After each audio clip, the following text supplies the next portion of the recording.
겸허한 우리 박 목사님 표정을 볼 수 있는데요.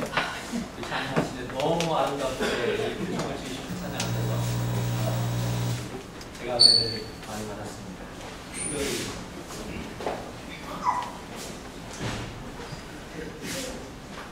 하나님, 독생자 유아들 예수 그리스도를 땅에 보내주셔서 저희로 하여금 생명을 얻게 하시고 또 이 땅에서 주님의 자녀로 살아갈 수 있는 은혜를 주시는 감사드립니다.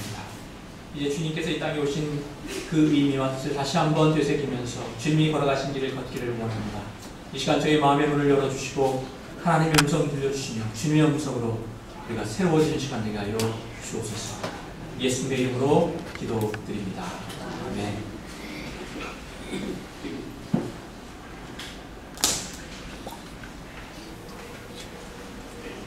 옛날 어느 깊은 산속 오두막집에 소년과 할아버지 이렇게 단둘이 살고 있었습니다.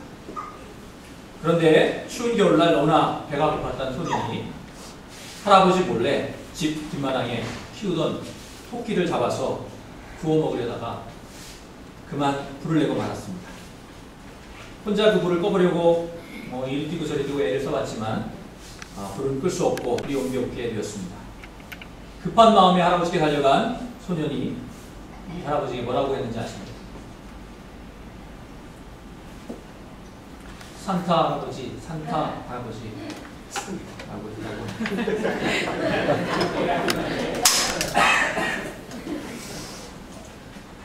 네, 우리가 매년 이 성탄절을 맞이합니다. 올해도 우리가 성탄절을 맞이하여서 다니다 보면 추위도 참 아름답게 이렇게 한 집들도 많이 있고 또 캐럴도 여기저기서 들리고 또 저희들도 캐럴 많이 불렀지만 선물도 주고받고 즐거운 그러한 시간을 보냅니다.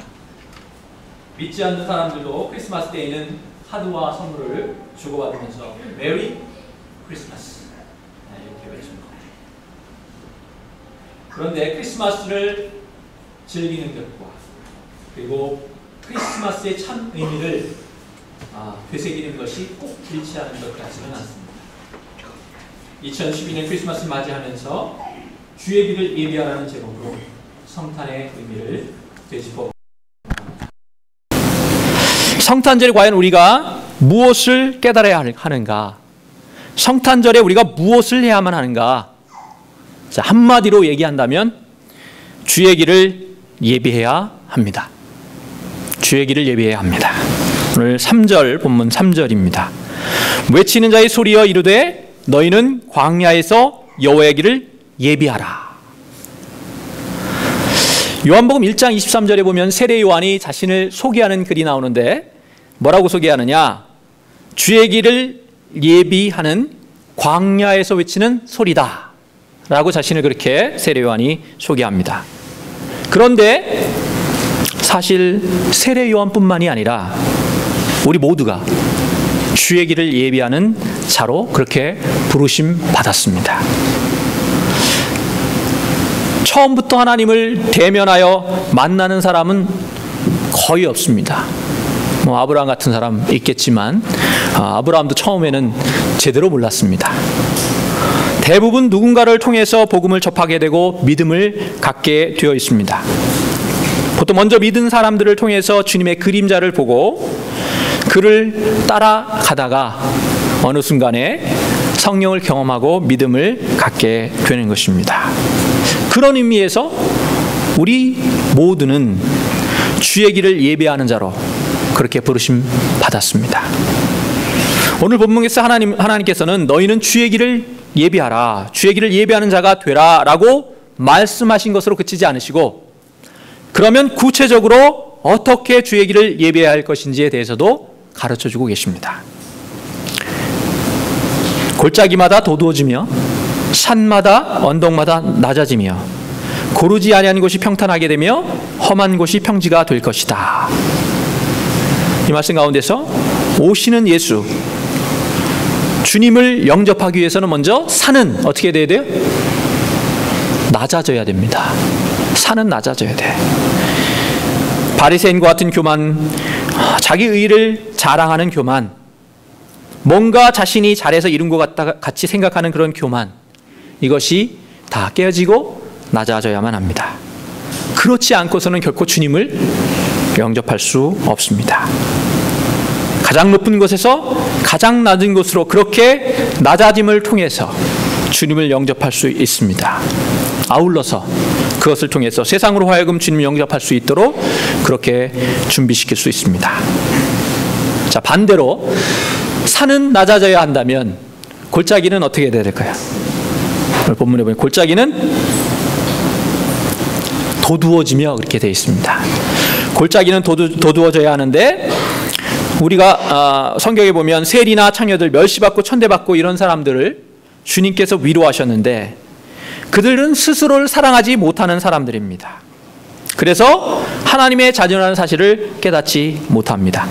그런 자들에게는 그들이 하나님의 자녀이고 그들 존재 자체로 하나님의 사랑을 받을 수 있는 자라는 것을 일깨워주고 그래서 복을 받아들일 수 있도록 세워주고 높여주어야 하는 것입니다. 주님께서 성경에 보면 그렇게 하셨습니다. 또 고르지 않은 것은 곧아지도록 험한 곳은 평지가 되도록 해야 합니다.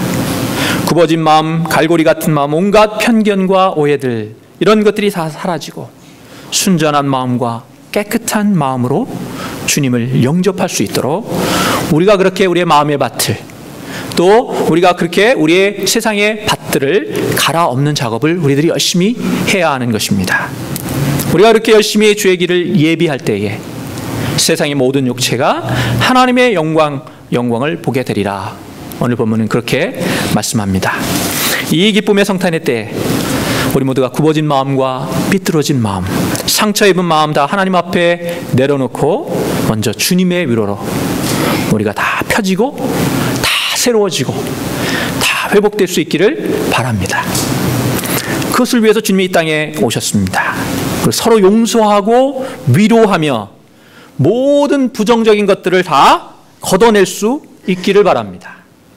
우리를 절망케 하고 힘 빠지게 하고 우리를 뒤로 붙들어매는 모든 것을 이제 좀 훌훌 털어버리고 주님께서 인도하시는 그 땅을 향해서 우리가 또한 우리와 함께 하시는 그 하나님을 바라보면서 또한 재림주로 다시 오실 주님을 맞을 준비를 하면서 그렇게 주님이 걸어가신 길을 한 걸음 한 걸음 걸어갈 수 있기를 소원합니다. 그런데 그 과정 속에서 우리가 반드시 기억해야 할 것은 주님이 가신 길이 세상을 등지고 세상으로부터 멀어지는 그런 길이 아니라 세상 한가운데로 인생 한가운데로 오셨고 가난하고 소외되고 죄 많은 이들을 찾아서 그들과 함께하는 길이었다는 사실입니다. 그 길은 나는 할 수 없지만 주님의 능력으로 원수라도 용서하고 사랑하고 품어내는 길이었습니다. 막힌 담을 헐고 주 안에서 온전히 하나 되는 길이었습니다. 내 곁에 있는 작은 자에게 주님의 사랑을 나누는 그런 길이었습니다. 1979년 테레사 수녀님이 노벨 평화상을 받으셨는데 그때 수상 소감에 이런 말을 하셨다고 합니다. 침묵의 열매는 기도이고 기도의 열매는 믿음이며 믿음의 열매는 사랑입니다. 그런데 우리가 모든 일을 사랑할 수는 없습니다.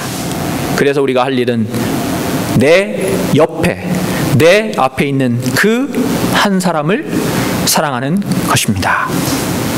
저희 사랑의 장로교회 그리고 우리 모든 성도님들이 주님께서 걸어가신 그 길을 한 걸음 한 걸음 디뎌갈 수 있기를 소망합니다. 그것을 위해서는 섬기는 장으로 섬김의 장으로 우리가 모두 나가야 합니다. 사랑을 직접 베풀고 나누는 곳에 우리가 서야 합니다. 섬김을 받고 남들이 알아주고 그런 대로 대절만을 만한 그런 자리 그런 길에 서는 것이 아니라 아무도 알아주지 않아도 나를 내려놓고 주님만 바라보면서 그 길을 걸어가야 하는 것입니다. 우리 모두 이제 성탄을 맞이해서 그 길을 걸으면서 주님 걸어가신 길을 예배할 수 있기를 소원합니다.